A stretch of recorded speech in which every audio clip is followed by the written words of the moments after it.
Mm. Bon, aujourd'hui, on se retrouve. Du coup, on va faire ton œuvre choisie, ok? Ok. Et on va faire une analyse linéaire parmi les textes que tu m'as envoyés. Mais j'aimerais qu'on balaye un petit peu cette histoire d'œuvre choisie, histoire qu'on n'en parle plus jamais et que tu aies juste à l'apprendre et à la répéter. Mm. Oui, parce qu'après ça, faut peut-être pas trop s'attarder dessus aussi, comme c'est que 3 points en plus. C'est ça. Donc, je te rappelle juste, du coup, j'ai cherché un petit résumé. Vous mettrez l'œuvre en contexte, 1 à 2 minutes, auteur, contexte historique, les termes clés en gros. Puis le plus important, vous exprimerez les raisons de votre choix et l'important est de dégager un point de vue personnel. Voilà. Est-ce que tu as aimé ou pas aimé l'œuvre? Parce que oui, tu as le droit de dire que tu n'as pas aimé à condition de justifier. Et ils veulent voir si tu es capable, du coup, de donner un petit peu ton avis en justifiant. Oui, donc oui, il faut quand même donner son avis. Ok. Je pensais qu'il fallait pas. Exact. Ok. Non, il faut quand même donner son avis. C'est quand même la moitié de la présentation de l'œuvre. Voilà. Ok. Du coup, est-ce que tu sais pourquoi tu as choisi On ne badine pas avec la voix? Oui, alors je l'ai choisi parce que c'est une des œuvres que j'ai lues depuis des années qui m'a le plus plu. Et en plus de ça, c'est celle que je connais le mieux, je pense, parce que c'est celle qu'on a le plus travaillé en classe avant que la professeure parte, enfin, soit absente un bon moment.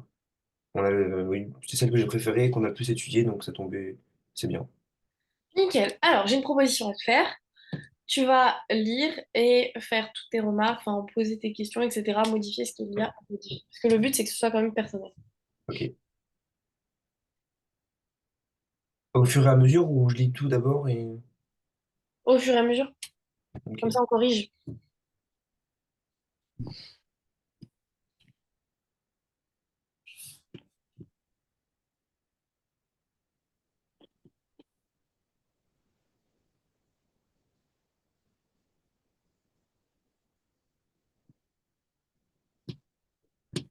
Bah, je sais pas ce que je pourrais corriger parce que c'est bien. Enfin, C'est quelque chose d'assez, il faut l'imaginer comme c'est pas juste quelque chose que tu dois rendre écrit, c'est vraiment quelque chose que tu devras dire à l'oral. Donc, essaye de. Voilà, j'ai essayé de faire quelque chose d'assez facile à apprendre, quelque chose de naturel. Enfin, pas une disserte, quoi. Ah oui, d'accord. Ok.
Oui, descendre un petit peu.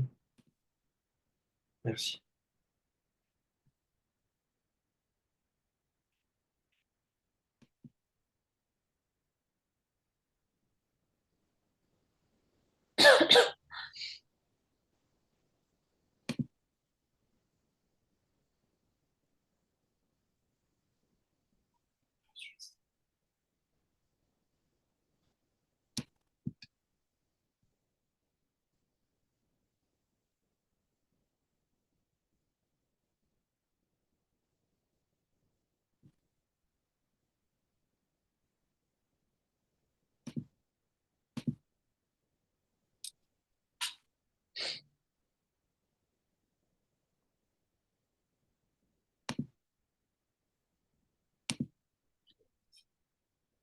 Oui, descendre.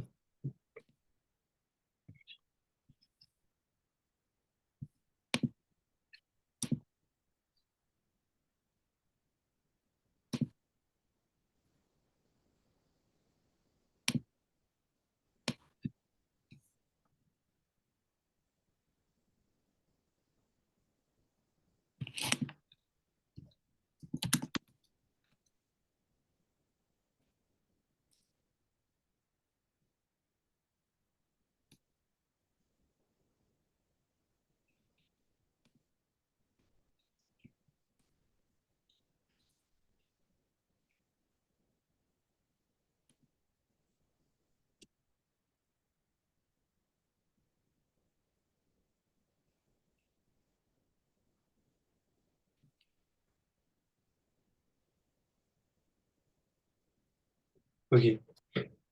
Bon, j'ai l'impression que globalement, ça a l'air de te convenir. Oui, ça me convient. Par contre, j'ai une question. Ça doit durer combien de temps déjà, juste la présentation de l'œuvre? Donc, 3 minutes. Ça me paraît un peu long, non? Je Hmm. sais pas, hein. Parce que là, je l'ai lu assez vite et tout, donc Je t'avoue, je sais pas depuis combien de temps tu lis, mais ça me semble plutôt bon. Évidemment, ok. ça Non, c'est mais ok. une proposition. Tu pourras t'entraîner, évidemment, la corriger. Déjà, entraîne-toi de ton côté.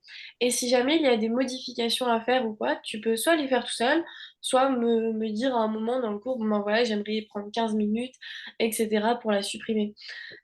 Supprimer certaines choses. Évidemment que on peut faire des modifs. En tout cas, là, ça te semble bon.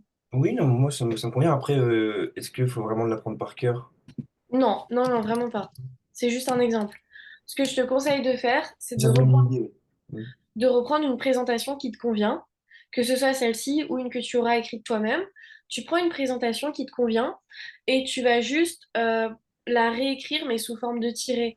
Par exemple, tu vas dire, OK, tirer la introduction, tirer Alfred Musset, euh, romantisme français, etc., relation George Sand, et tu vas la réécrire, mais sous forme de tiret. Donc mettre en gros les très grandes lignes, quoi. Ok. Ça, c'est juste pour voir un petit peu, avoir une vue d'ensemble de comment ça doit se passer, ce à quoi ça doit ressembler. Mais évidemment que tu vas pas l'apprendre par cœur. Juste Oui, à oui. apprendre sous la forme de tirer, quoi. Entraîne-toi du moins à le répéter plusieurs fois à l'oral. Parce que du coup, au moment des 30 minutes là, avant l'oral, il faut peut-être aussi mettre deux, trois mots pour essayer de s'aider. Exactement. Ouais, je te conseille pendant tes 30 minutes de préparation de mettre des tirets par rapport à l'œuvre choisie. On est Voilà. d'accord que la feuille que je prépare pendant les 30 minutes, je l'aurai avec moi. Oui, tu l'auras avec toi. Ok. Donc, voilà. Donc, essaye d'apprendre des tirets, essaye de bien bien t'entraîner à la dire. Mais en gros, ça doit ressembler à ça. Une présentation de 3 minutes où tu parles de ton œuvre au niveau du contexte et au niveau de ton choix. Ok. Ça te va? Ok. Nickel. Alors, on va faire du coup une analyse linéaire ensemble. On va faire Ma Bohème de Rimbaud. Oui, parce que je l'ai pas dit ça hier, mais en fait, il y a trois études linéaires parce qu'elle était beaucoup absente, notre prof de français, qu'elle nous a donné pendant les vacances, mais on doit se débrouiller. En fait, on les a pas faites. On en a fait que cinq réellement pendant les vacances. Sauf qu'on pouvait pas, pour le bac blanc, comme c'est le même pour tous les élèves, elle nous a donné les trois études linéaires qui restaient à prendre. Lesquels? Alors, dis-moi direct lesquels. C'est les trois dernières. C'est la. Hum, J'ai fait un dossier avec toutes les études. Musée, on ne badine pas avec l'amour. Donc bon là ça va parce que on est le livre, mais bon. Euh, Molière, Tartuffe, mais bon ça aussi c'est bien parce qu'on l'a déjà un Voilà. peu étudié ensemble. Ok. Et mais il y en a deux, oui, il y en a deux avec on ne badine pas avec l'amour. Quoi de? Les deux on ne badine pas avec l'amour. Ok. Voilà. Du coup, tu passes 8 mars. Oui. Elle, on l'a déjà faite. Donc, à faire.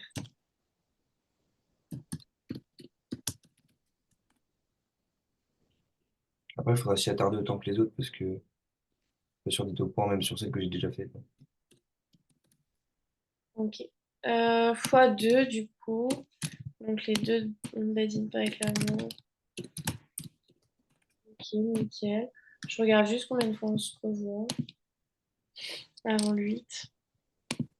Ah bon, soit toute la semaine prochaine. Ah ouais. Bon, bah, nickel.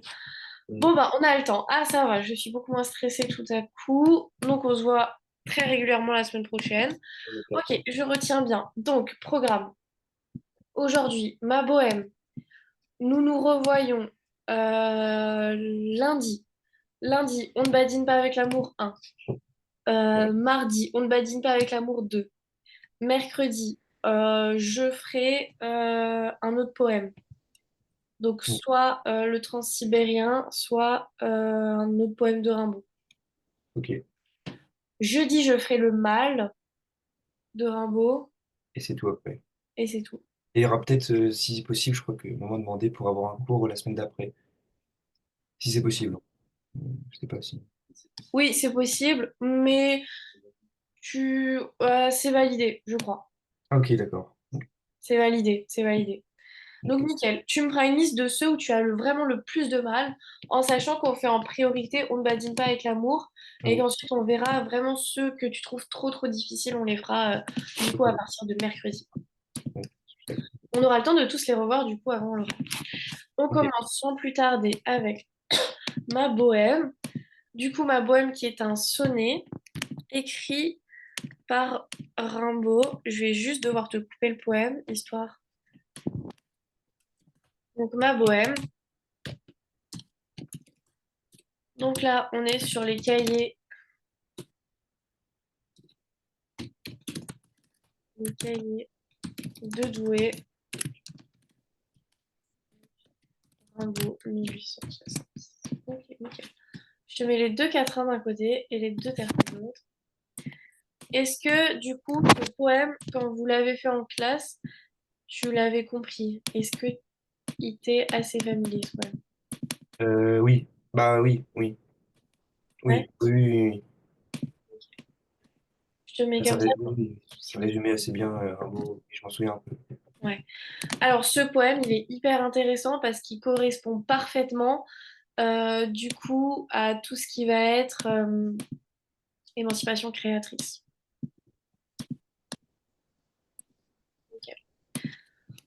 Ok, alors, on commence. Tout simplement, je te laisse d'abord le relire, le poème. Ok.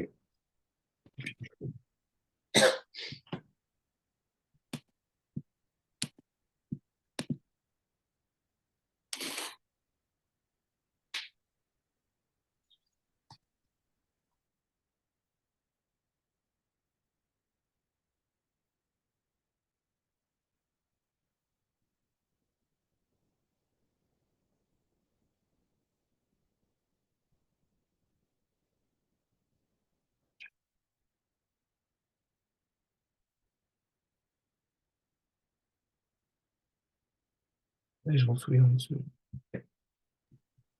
bon? Presque.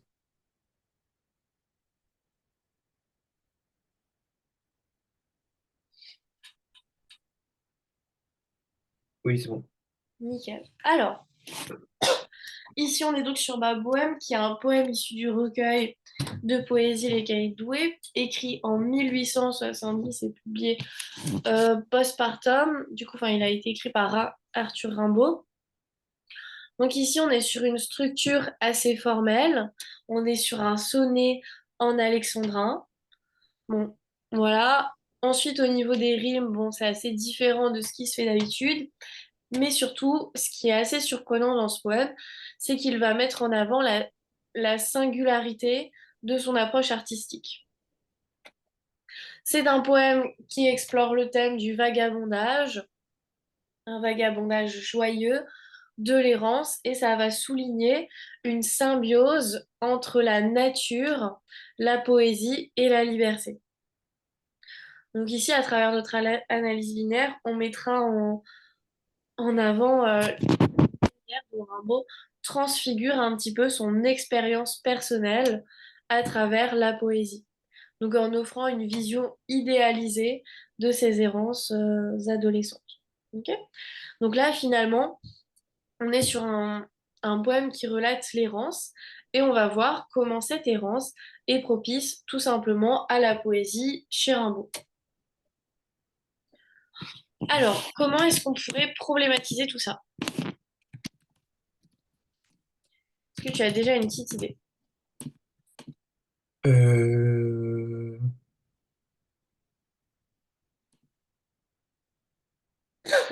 comment, je sais pas, hein, comment, est-ce qu'on a le droit il n'y avait pas une règle avec les poèmes où il fallait pas citer dans les problématiques l'auteur, où je l'ai rêvé. Non, moi en tout cas, je n'ai jamais dit ça. Ok, bon, je sais pas, j'ai cru, ok. Donc comment, Rimbaud, comment, j'ai fait dans ma tête déjà. Vas-y, je t'en prie, tu peux même écrire ou quoi? l'écrire.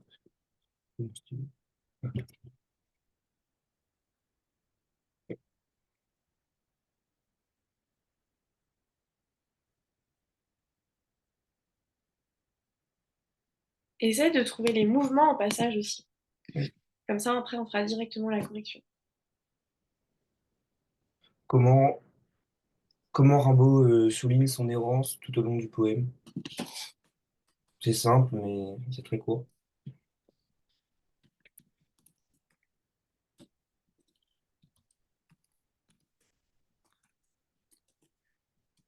Alors, moi, ce que je te conseille de faire toujours dans une problématique, pour que ce soit une problématique solide qui te permette de tout utiliser, est-ce que tu te souviens de ce que je t'ai dit? C'est pas de... Non. Toujours la forme au service du fond, ok? Ou alors, mettre une opposition en avant.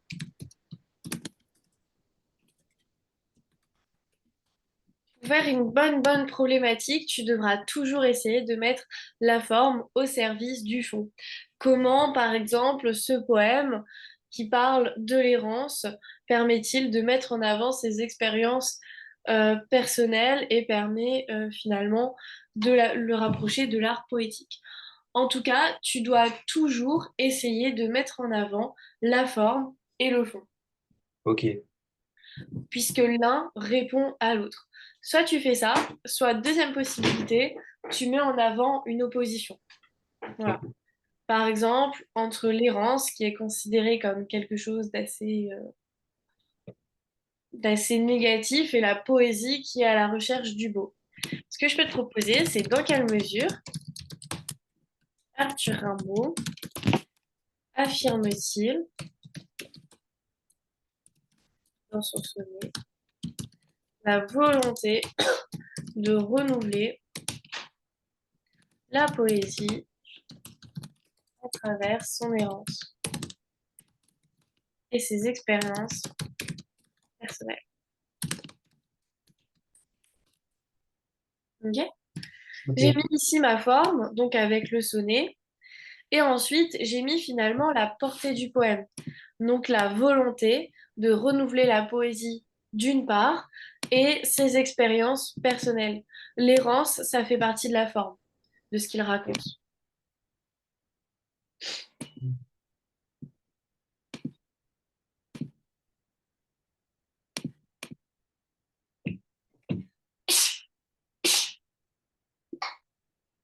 Pardon.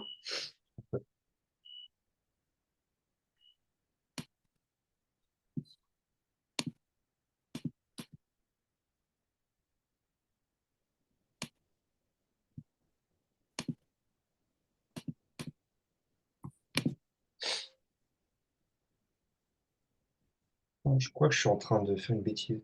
Je suis en train d'écrire dans une Quoi? feuille, mais je crois qu'en fait, elle nous a dit que justement, eux, ils ne fournissaient pas les textes, mais justement, on fallait qu'on ramène ça, il me semble. C'est quoi? En gros, il y a écrit Académie de Poitiers, baccalauréat général, école anticipée, récapitulatif individuel des œuvres et textes étudiés. J'ai un gros doute là, en fait. Ah bon? Il me Bah, c'est semble. possible que ça ait changé. Donc attention Pour quand un on... bac blanc, peut-être que c'est comme ça, pour pas qu'ils impriment. Ah, Je sais pas. Donc, j'ai arrêté d'écrire tout de suite parce que, ouais, je crois que... oula. Mets du Tipex, essaye de camoufler tout ça. Parce que Ouais. si elle te l'a donné pour que tu passes à l'oral, elle risque un peu de te l'interdire du coup, si tu as écrit. Bah, du coup, oui. Mais vous le ferez après, mais oui. De toute façon, je t'envoie ça à la fin. Oui, Limite, oui, n'écris pas. N'écris pas, comme ça, tu te concentres vraiment sur ce qu'on est en oui, train de oui. faire Oui, au pire, et je te j'imprimerai, puis l'envoie voilà. à la fin. Bah, si tu veux, je te marque ma bohème ici. Comme ça, tu sais de quoi on parle. Comme ça, tu ne seras pas obligé de l'ouvrir. Tu sauras directement que ce diaporama-là, c'est sur ma bohème. Ok. Je vais l'écrire en bonne et due forme.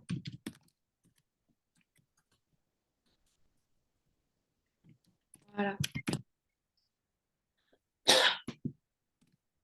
Ok. Ok, les mouvements. Est-ce que tu y as déjà songé? Non, pas encore, là. Pas encore? Alors, je te laisse quelques instants pour essayer de trouver les mouvements. Et ensuite, je te proposerai une correction.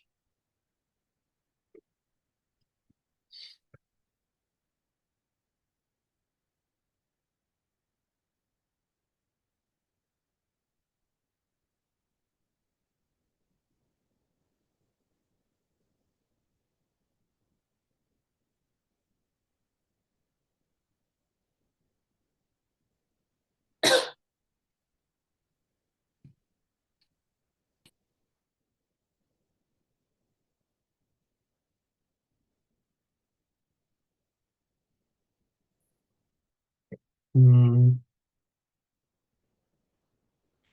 déjà pour le premier mouvement, j'aurais plutôt le premier quatrain. Ouais, je suis tout à fait d'accord. Où, C'est aussi ce que j'avais prévu de mettre, je t'avoue. Donc, en effet, le premier mouvement, à mon je pense. sens, Parce c'est... que là, Oui? oui, non, c'était pour dire un peu, du coup, il utilise, il est en action par rapport au reste du poème. Il utilise je en faisant une action, donc je m'en allais, j'allais. Euh, Très bien. après, c'est tout. Exactement. Le premier quatrain est très auto-centré, donc il va dire je. Hmm, Et directement, au deuxième quatrain, il ne parle plus du tout de lui. Il oui, est plus dans la description de l'environnement. oui, Donc c'est vrai qu'on a en effet un gros changement entre le premier et le deuxième. Je peux te proposer un titre? oui. Un regard attendri sur les conditions de pauvreté d'un poète. Voilà. Tout simplement parce que début, moi, je vais le justifier avec mon analyse, mais il va pas mal parler de la pauvreté et de ce sentiment-là d'errance, enfin, de n'appartenir à rien et à personne. Ensuite, le deuxième mouvement. Euh, là, cette fois, je me serais pas arrêté.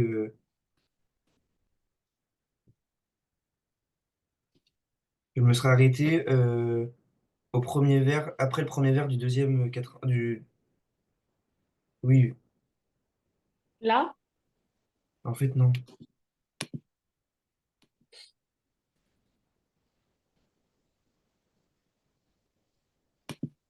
Ouais, si. Après, assis au bord des, juste vraiment juste après, assis au bord des routes.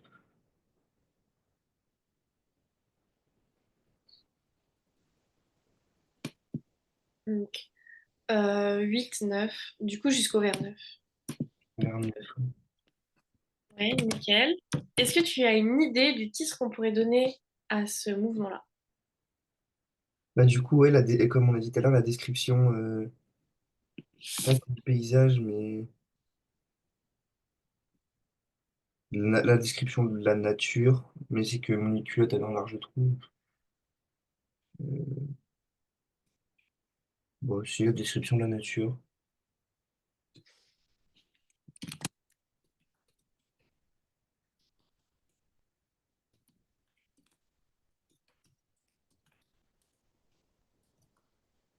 Ou l'idéalisation Ouais, exact.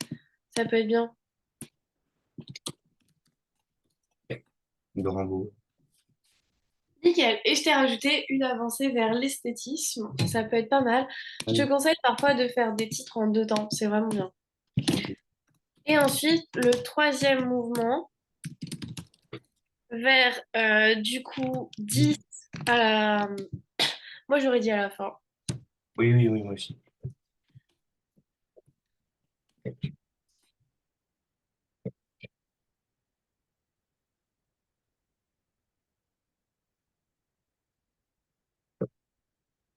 Euh,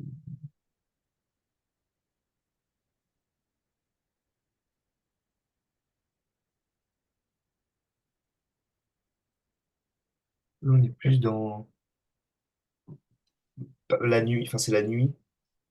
Enfin, bonsoir, euh, Mm. des ombres, des lierres. Là, c'est un peu plus négatif. C'est. Ouais, exact.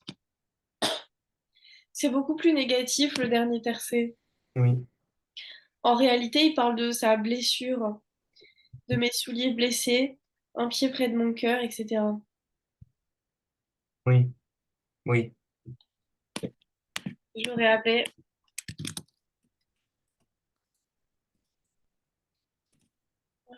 Mais du coup, il parle de sa blessure par rapport à George Sand. Tu sais, ça c'était Musset. Comment? Ah Ça oui, c'était oui, Musset. ouais, je suis en train de tout mélanger. Ok. Oula, Rimbaud Oula, c'était oula, oui, oui, oui, Hélène. oui, non, non. Je suis en train de tout mélanger. Non, ici il parle de sa blessure, mais du fait qu'il est assez solitaire finalement. Ah oui, ok. Oui, oui, bah oui, parce que oui, on se Rimbaud. Oui, oui, oui. Ok. Voilà. Ok, très bien, je suis tout à fait d'accord avec tes mouvements, donc je suis plutôt contente. Ensuite, je te propose qu'on passe directement à l'analyse, donc dans la dernière demi-heure. Donc premier mouvement. Alors, ici, vers... hop, j'enlève ça. Vers 1 à 2, je vais faire les deux en un coup. Je m'en allais, les poings dans mes poches crevaient, mon pantalon aussi devenait idéal. Alors ici, le poème s'ouvre sur un récit à la première personne, à savoir avec le pronom personnel je, immédiatement suivi de m'en aller, donc indiquant un déplacement.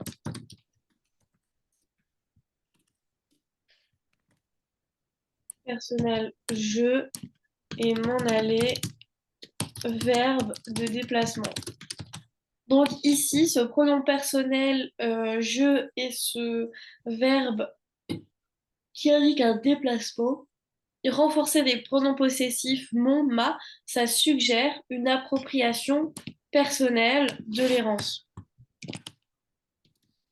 Pronoms Hmm. possessifs mon et ma.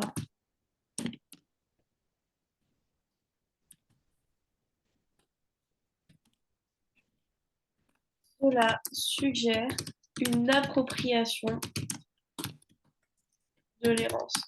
Donc, qui devient son monde et ça souligne aussi l'individualité du narrateur.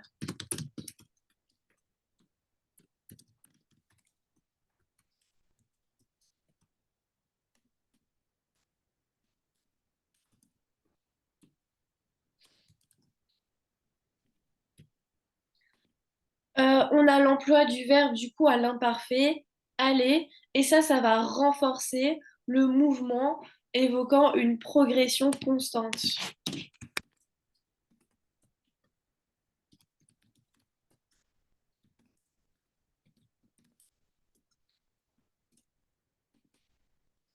Une progression constante. Les points, euh, les points dans mes poches crevées. Qu'est-ce que ça t'évoque, point? Comment? Point. Le nom point, qu'est-ce que ça t'évoque? Hmm. Bah, au sens propre, les mains. Enfin, oui, les mains.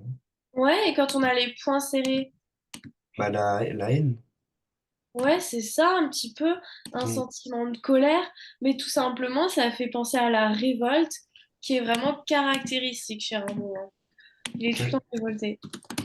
Donc les points, c'est ça fait penser un petit peu à la révolte.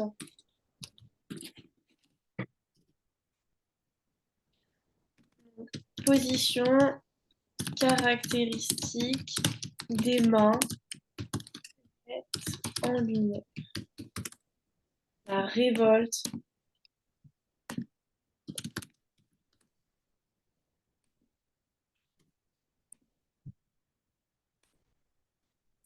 qui pousse le jeune poète à la fugue. Donc pourquoi tout simplement le poète se perd finalement dans une fugue? Tout simplement parce qu'il rejette totalement l'autorité. Voilà. Oui. Donc il rejettera toujours l'autorité. Pourquoi? Il a tout le temps ce sentiment de révolte, ce sentiment de rébellion. Et les poings serrés, finalement, ça devient une allégorie de cette rébellion.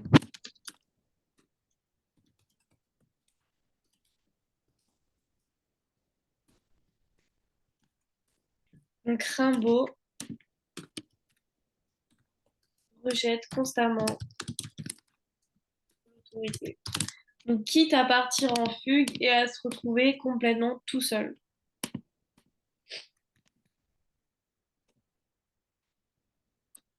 Ensuite, on a le paletot. Qu'est-ce que ça montre, ça? Euh, déjà, il faudrait un peu... Euh, paletot, c'est c'est pas des vêtements. Si, c'est des vêtements, c'est un manteau mi-long comme ça. Donc, Paletot, un c'est- paletot, c'est un manteau qui descend à peu près jusqu'à mi-cuisse, comme ça, c'est un manteau mi-long. Et ici, devient idéal. En fait, avec humour, là, Rimbaud, il va faire référence à un petit peu de la philosophie, donc le monde des idées qui domine un petit peu le monde réel. Donc, il va montrer sa misère matérielle. Donc, un manteau mi-court, en général, c'était réservé pour les travailleurs pauvres. Ouais, Donc, ici, il va montrer qu'on peut se contenter de peu et qu'en réalité, devenir idéal, ça, on peut très bien se contenter de peu et être très heureux comme ça. ok.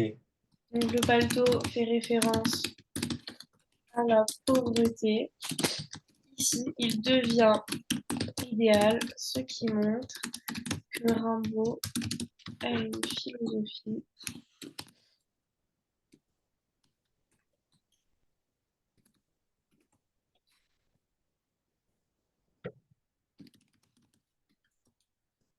qui est au monde des idées, qui domine le monde réel des formes. Ok. Son paletot, donc son manteau du coup,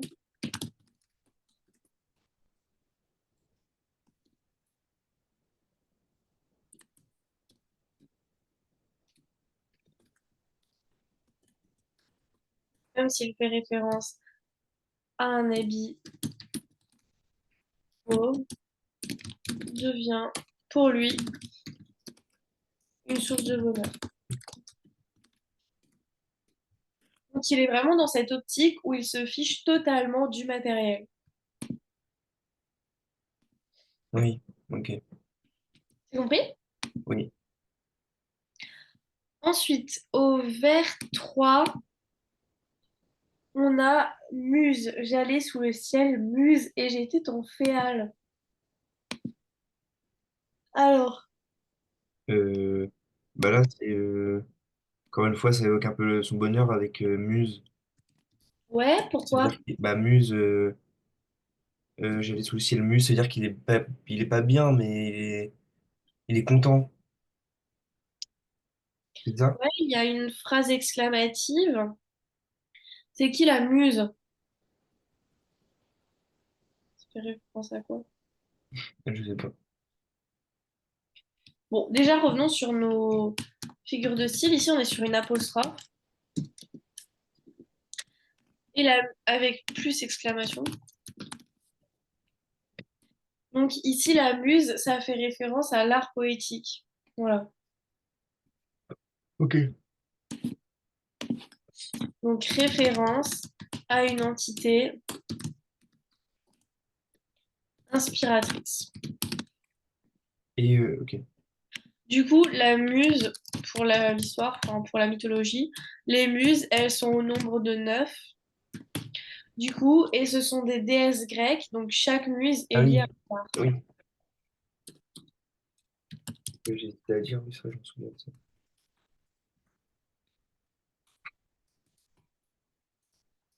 Donc chacune évoque un art.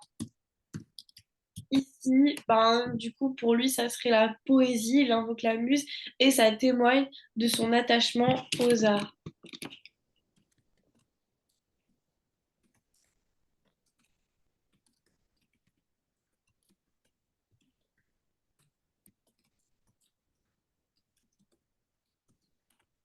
Et surtout à la poésie. Ok. Ok. Voilà. Donc finalement, ici, il montre qu'il adore la poésie. Et lorsqu'il dit je serai ton féal, c'est quoi ça? Donc, Féage. Ouais, C'était pas. Ouais, non, je veux pas dire une bêtise, non. ça vient de féodal. Tu te souviens de ça un petit peu des cours d'histoire? Féodal, non, pas du tout. Alors, je vais t'expliquer. Du coup, je serai ton féal. Ça vient en réalité de féodal, donc voilà. Ça souligne un engagement dévoué. À l'époque, tu sais, c'était les seigneurs, enfin les paysans qui étaient dévoués à leur seigneur. Ouais, ok. Le régime féodal au Moyen Âge, c'était tout simplement ça. Et quand ils disent je serai ton féal, ça souligne un engagement dévoué envers la muse. Ok,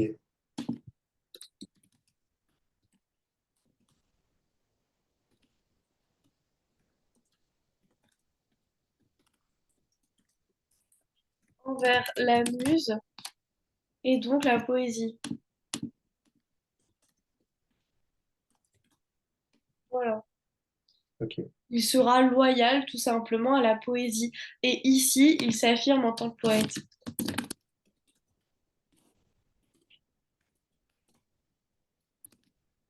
Voilà. Il se décide finalement à devenir poète en montrant son engagement à la muse qui du coup représente la poésie.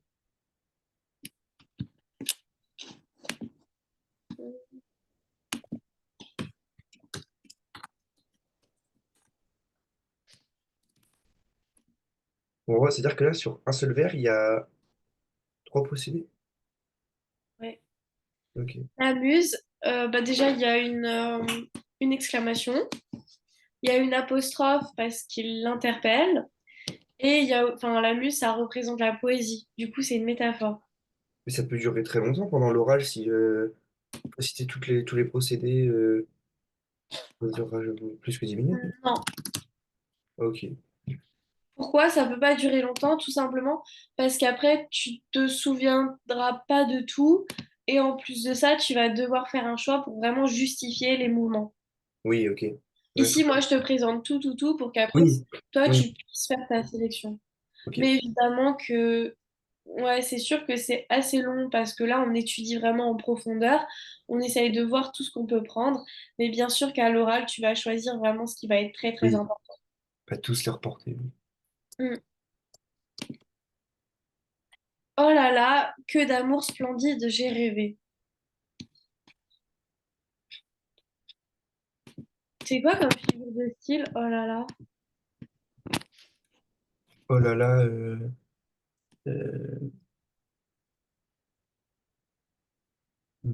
oh là là, une hyperbole. Ce sont des interjections. On peut on peut pas dire que c'est une hyperbole, comme c'est un peu Pourquoi exagéré. tu voudrais dire que c'est une hyperbole? Bah, je sais pas, je trouve que c'est exagéré. Exagéré? Ouais, pourquoi pas, tu pourrais le dire. En tout cas, c'est ça, bah, ça montre son enthousiasme. Mais c'est quoi l'interjection déjà? C'est tout simplement ça, c'est comme pas forcément des onomatopées, mais voilà, il s'exclame. Ah oui, ok. Des mots qui, en Oui, gros, d'accord, je ne comprends. veulent pas dire quelque chose tout seul. Donc, ça souligne l'enthousiasme et l'émotion du poète. Mais aussi, est-ce que tu trouves ça normal dans une poésie d'avoir des interjections comme ça? Oh là là. Non, dans une poésie, non, c'est un peu compliqué. Non, exact. Mais aussi, il montre son idée de rompre avec les règles traditionnelles du sonnet. Voilà, ces interjections sont inhabituelles de la poésie. Il rompt avec les règles classiques.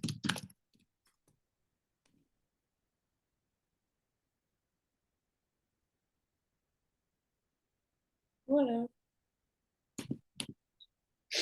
Alors ensuite, il est où mon poème? Ah, par contre, splendide, tu peux me parler de l'hyperbole. Oui, bah là, oui, du coup. Ouais, dis-moi. Euh, que d'amour splendide, j'ai rêvé. Hmm,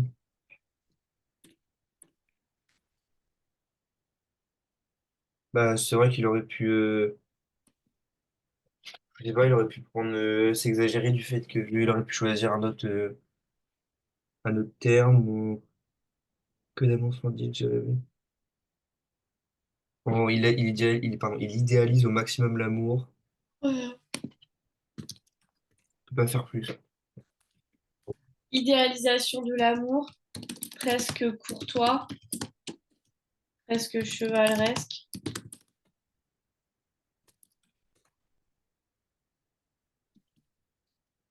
Donc finalement, ici, il y a une exagération de l'idéalisation de l'amour.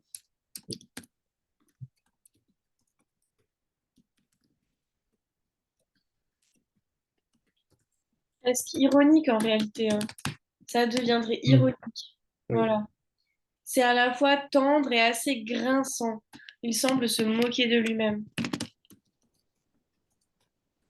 oui,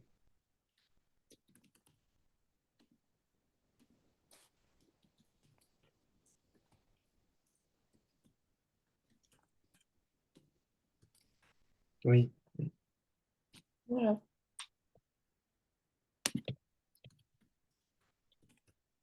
Voilà ce qu'on peut tirer de ce vers-là avec les interjections oh là là et cet adjectif du coup qu'on a transformé en hyperbole. Oui, Et on en a déjà fini avec notre premier mouvement. Est-ce que c'est bon pour toi? oui, c'est bon. Nickel. N'hésite pas si tu as deux choses à ajouter. Non, non, c'est bon. On va passer du coup au deuxième. Alors, la culotte trouée.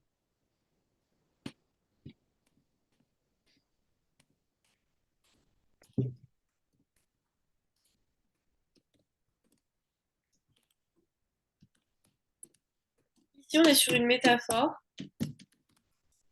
Ah, bah, oui, bah, c'est ce que je voulais dire. Qu'est-ce que tu voulais dire? Oui, Nickel. Alors, c'est une métaphore pour représenter quoi? euh, comment ça pour vous présenter quoi? Une métaphore, c'est forcément pour représenter quelque chose. Ici, qu'est-ce qu'il voulait mettre en avant? Bah alors je trouve. Hmm, qu'est-ce qu'il voulait mettre en avant? Bah, tout simplement, la culotte trouée, Oh, c'est la pardon. métaphore de la pauvreté. Ah oui, d'accord. Ah, je l'avais pas compris comme ça. Et le trou symbolise un manque. Oui, voilà, je l'avais compris comme ça avec le manque, ouais. Nickel. Hmm, ce manque, probablement d'argent, semble devenir une source de richesse pour le poète.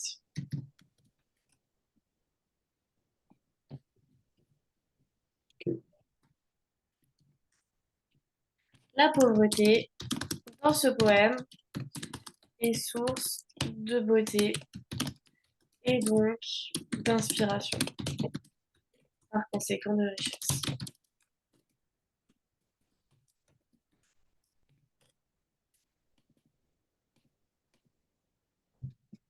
On a une autre métaphore juste après, avec le petit poussé.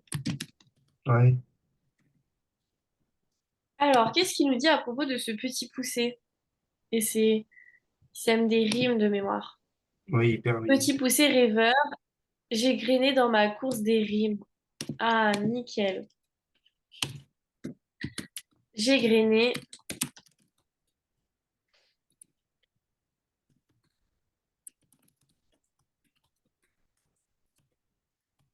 Ok, alors, qu'est-ce que tu peux me dire là-dessus?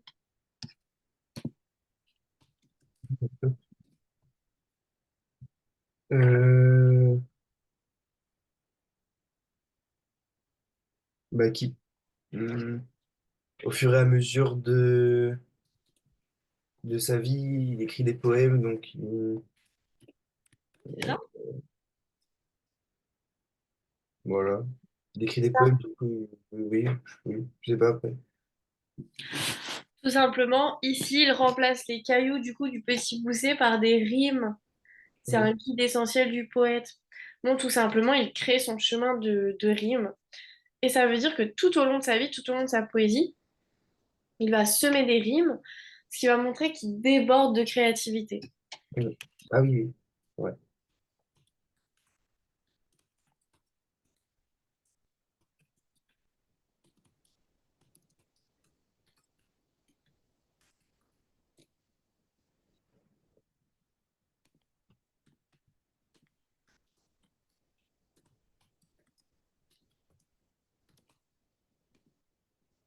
Voilà.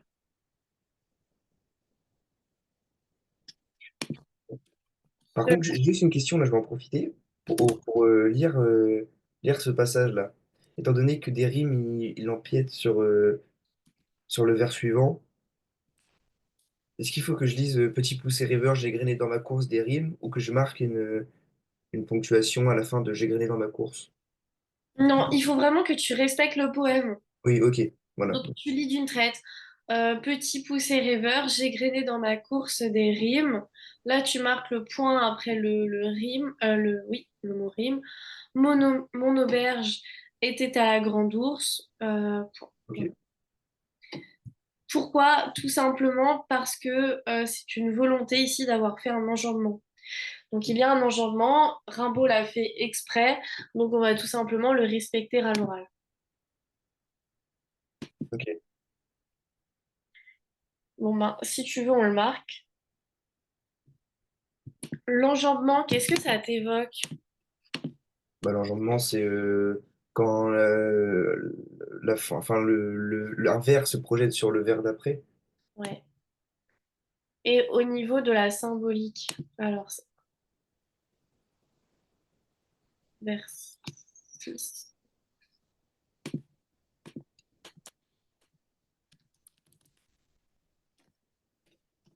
Au niveau de la symbolique, qu'est-ce que ça veut dire l'enjambement ici? Que c'est quelque chose d'important. Enfin, c'est un vers qui est assez important pour lui, parce que du coup, il prend plus de place. Enfin, je sais pas. Il prend plus Mhm. de place Ça, pour l'écrire. ça entraîne aussi le lecteur dans sa course. Ah oui, aussi, oui. Oui, Voilà, ah oui, tout oui, simplement. ça, oui. Oui, j'ai pas. Ça entraîne le lecteur dans sa course. On doit lire à la même vitesse, à la vitesse de ses déplacements. Voilà. Mhm. La course, voilà. Montre aussi, donne du mouvement.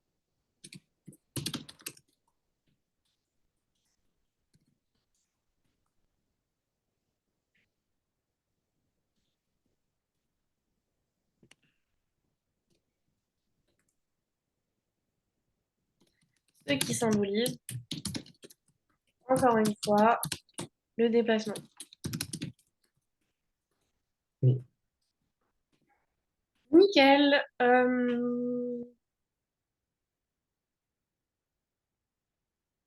Qu'est-ce qu'on a encore? Comment? On a aussi ma bonne étoile. Oui, la grande ours, oui. Il dit pas ma bonne étoile? Non. Il parle des étoiles après, mais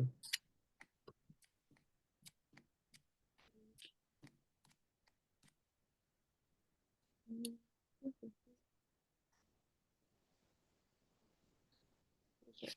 La grande ours, qu'est-ce que ça veut dire? une étoile. Enfin, euh, un verre, j'étais à la grande ours. Euh, j'étais à la grande ours. Son auberge, enfin, déjà,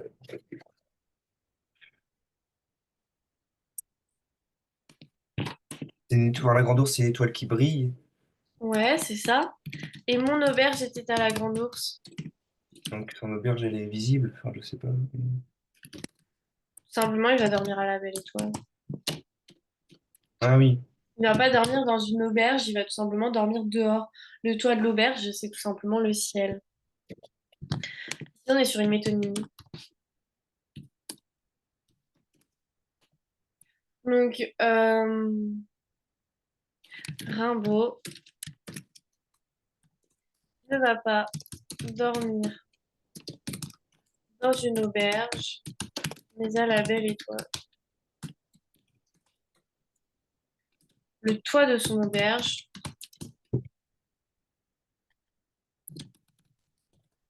est finalement le ciel étoilé. Voilà. Euh, le doux froufrou, qu'est-ce que ça représente? Le vent, enfin ouais, un léger vent, Ouais, c'est ça. pas une brise, mais Là, il commence un petit peu, voilà, c'est ça, hein, une brise, un léger vent. En tout cas, il donne un aspect sonore au poème. oui,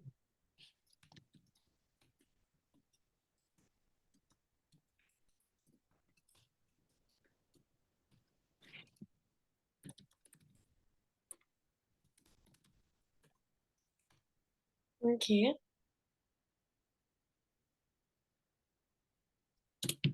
Ici, c'est une synesthésie. ok.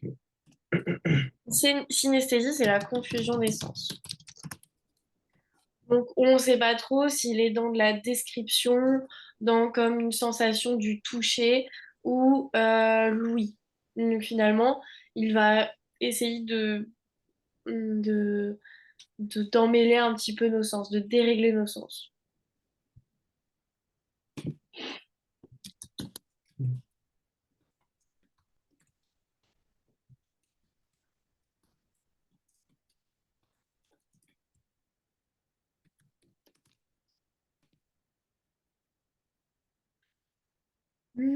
On peut encore un petit peu faire quelques vers et je finirai la prochaine fois. On va rentrer dans le 3e. Oui. Bah, d'ailleurs, je sais pas. Est-ce qu'on peut dire que c'est un enjambement, du coup, mes étoiles au ciel avaient un dos fourfou et je les écoutais. Assis au- On n'a pas un enjambement, encore une fois? Oui, c'est ça. Il y a encore un enjambement. On n'a pas de ponctuation après froufrou. Nickel. C'est un enjambement. Et du coup, pourquoi il écouter les doux froufrous?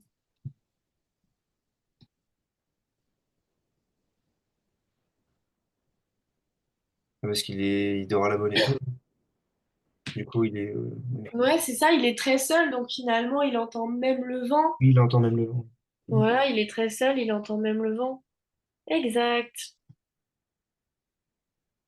Après, c'est vrai que c'est pas logique parce que, comme après, il nous dit assis au bord des routes, logiquement, au bord des routes, il y a plus de bruit. Je sais pas. Après, on peut s'imaginer, tu sais que c'était les routes de l'époque, à la campagne, Oui, il n'y avait pas de voiture, etc., au bord du oui, champ. oui, oui. Oui, je suis mal contextualisé. Ok. Ok, s'asseoir au bord des routes. Pourquoi là, il passe du déplacement à une position assise? Bah, parce que là, ça y est, il va dormir. Enfin, il va pas dormir, mais c'est le soir où Ouais, c'est le soir, il ah, cherche il à va se... se mettre. Enfin, après, si on se projette pour la suite du poème, il va se mettre plus à penser qu'à se Exact, déplacer. exactement. Il est dans une attitude de recueillement. Il va se mettre à penser. Là, il est plutôt frénétique avec les points d'exclamation. Il met énormément d'enjambement, il est en mouvement. Là, à partir de ce moment-là, il va s'asseoir et ça va être un moment de recueillement. Et c'est pourquoi on rentre dans un autre mouvement. Oui, oui. Oui, parce qu'en fait, si on voulait, on pourrait encore même rediviser le poème en deux et le faire seulement en deux mouvements, du coup, et que. Ouais, on pourrait tout à fait diviser le poème en deux. Donc où il est dans l'errance, dans le mouvement, Oui, tout fou et tout. Et ce moment-là où il s'assoit. Et à partir de ce moment, il va commencer à penser à sa vie. On va avoir un recueillement autour des poètes du passé, à Oui. travers le ciel étoilé et tout à la fin, donc dans le dernier tercet où il va vraiment parler de sa blessure, etc. Donc là, on est dans un moment de recueillement, un moment de recueillement, un moment de contemplation. Oui. Je finirai donc la prochaine fois. Est-ce que tu as des questions? Non, non, si Non. j'en ai une la prochaine fois, mais là, non, j'ai pas de questions. Est-ce que ça t'a un petit peu réconcilié avec l'analyse?